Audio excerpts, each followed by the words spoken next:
morning, everybody. I love that you're all here bright and early, and I'm grateful you're here for two extraordinary people. By the way, you know, issues aside, values matter, and biography matters as well. I just love what these two represent.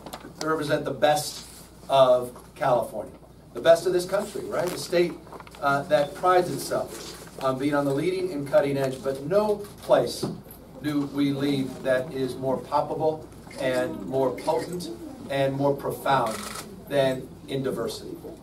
This is a state where 27% of us are foreign born. This is a state that's brought in 112,000 refugees in the last 15 years. This is a state that's a majority-minority state. Yeah. This is the most diverse state in the world's most diverse democracy, the United States of America. And it is a point of pride and it's a point of principle that we celebrate, not tolerate, that diversity. This is a son and daughter of immigrants. It is a profoundly significant part of the California story and the California dream. And I couldn't be more proud to be here this morning with these two outstanding individuals that are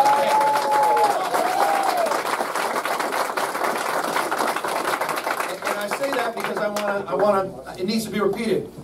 Those are the values that are at risk. Those are the values that are under assault, day in and day out. You know, not just on your Twitter feed, you know, outside these doors. Folks that are scapegoating, folks that are pointing fingers, folks that are trying to divide us, folks are, you know, incapable of focusing on what's right, and all they do is tend to focus on what's wrong. It's the old adage, nothing but a mirror of your consistent thoughts. No wonder some of these folks are so damn depressed. Right? Now I see a totally different California. I see this extraordinary state that's doing things at scale no one has ever attempted to do. I see a state of dreamers, of doers, of entrepreneurs, of innovators. I see a state that is truly America's coming attraction.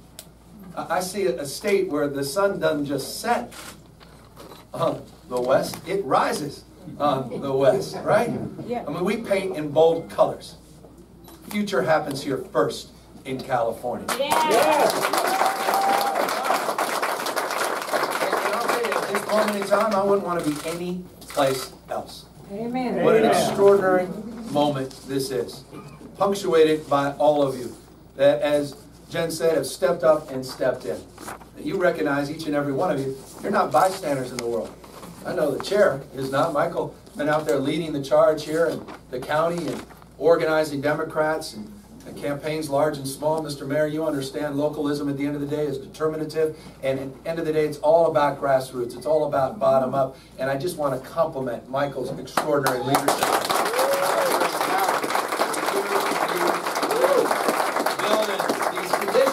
These conditions are extraordinary.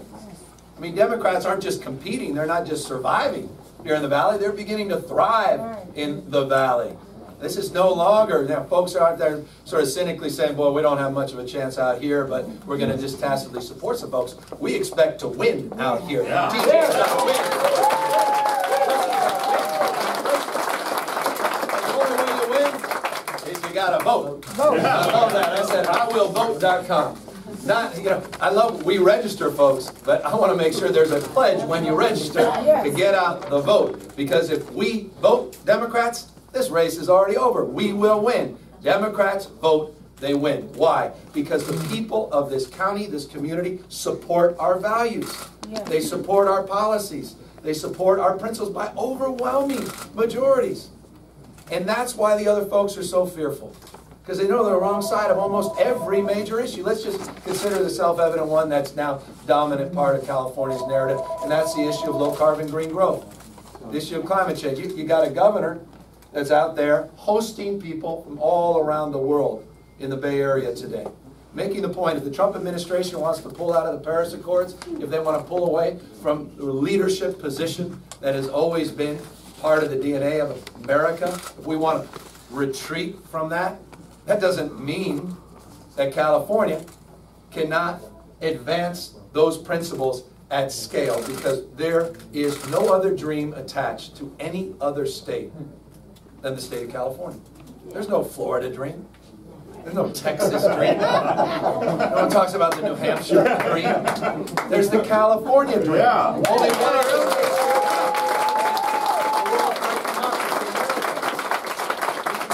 our leadership, because we're not willing to be bystanders, that we recognize we have agency. We're going to step up and we're going to step in. That's exactly what the governor did when he decided to make his way to the airport 5 days after we pulled out of the Paris Accords, at least announced we were going to pull out of the Paris Accords, made his way to Beijing, sits down with President Xi, not as a head of state, but a head of a state, signs a memorandum of understanding in the presidential palace to advance our low-carbon green growth. Who does that?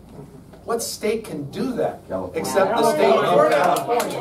That's what makes this place special. This is one example, one demonstrable example where California is leading. The question for all of us is, where else do we need to lead? And I love, it leads into my appreciation and respect for the two folks standing next to me. That issue, those issues are on immigration. No state has more to gain. No state has more to lose. No community has more to lose on the topic of immigration than this community. Valley to valley, not just Central Valley, Silicon Valley, Central Coast, not just as it relates to farm worker issues, but H-1B visa issues, a border state, border security issues, more DACA, more dreamers in this state, and no one more positioned, better positioned than TJ and Melissa to protect our dreamers.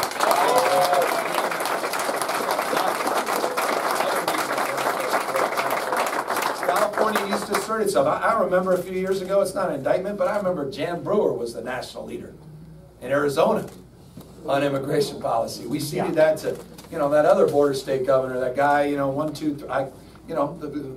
guy out there in Austin, Texas. You remember him? Governor. You don't remember, right? You don't even get what I'm saying, do you? Okay, the guy won EPA, yeah, Rick Perry, guys. You know what I was talking about. It was Texas governor that was leading the conversation around immigration policy. My point is, where was California? Why weren't we asserting ourselves? Again, more to gain, more to lose. California has the ability, as we're doing on climate change, to advance those same principles on the issue of immigration policy. The same opportunities as TJ suggested and Melissa suggested in terms of their passion on health care. Look, we're living in a state where we spend over $1 billion every single day on health insurance. $1 billion a day. Yet 3 million of us don't have health insurance. 12 million of us are underinsured. You just saw a 12.5% and a 13.2% increase in your premiums the last 24 months, and they just announced they got premiums into 2019 that are going to be close to 9%. That doesn't work for folks. And then you got all that vandalism with the ACA. Again, these guys only know what they're against. So they get rid of the individual mandate, which, by the way, the reason we're seeing the premium increases next year, thank you, the Republican Congress and Donald Trump. And they've introduced all these skinny plans. They call it competition. But these are just basically plans that provide nothing except catastrophic health insurance, but guarantee one thing, that the pool and the mix radically changes, so the premiums go up for all of the rest of us. That's their contribution on this conversation. In California, as the world's 5th largest economy, as population's larger than 163 nations, just maybe, we can do a little bit more and do a little bit better. Maybe we could take some of the principles that DJ's been expounding as it relates to cultural competency and community-based solutions and alternatives out there throughout our diverse communities, and looking at these community clinics and identifying those principles Melissa's always been around about in terms of the bottom-up care, and maybe we can build on that. And maybe we can do something extraordinary that no other state is capable of doing. And I happen to believe that's possible. Universal health care as a right in California is absolutely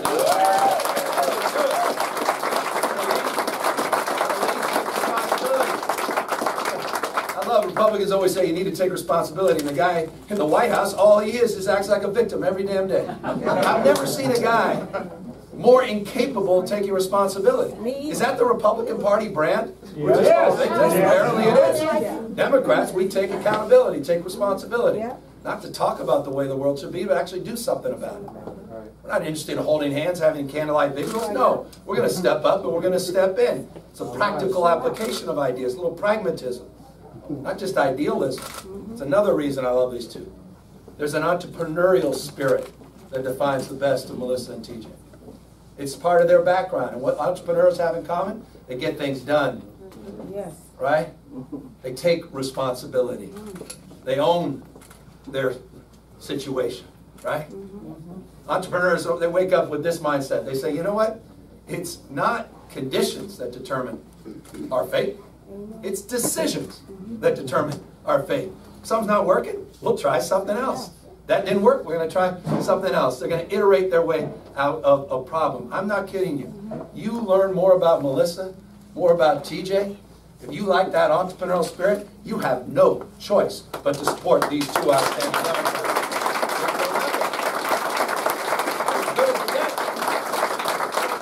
I could go on, and some of you know me. No, I ain't kidding. God bless you. But I'm here for them. But I'm also here for our 4 kids. That's why Jen's here as well. Forgive us for being selfish. But I don't want to win the governor's race and not see these folks win as well. Because if they win, we win. This country deserves TJ in Washington, D.C. and Melissa in Sacramento. Just does. Yes. We do.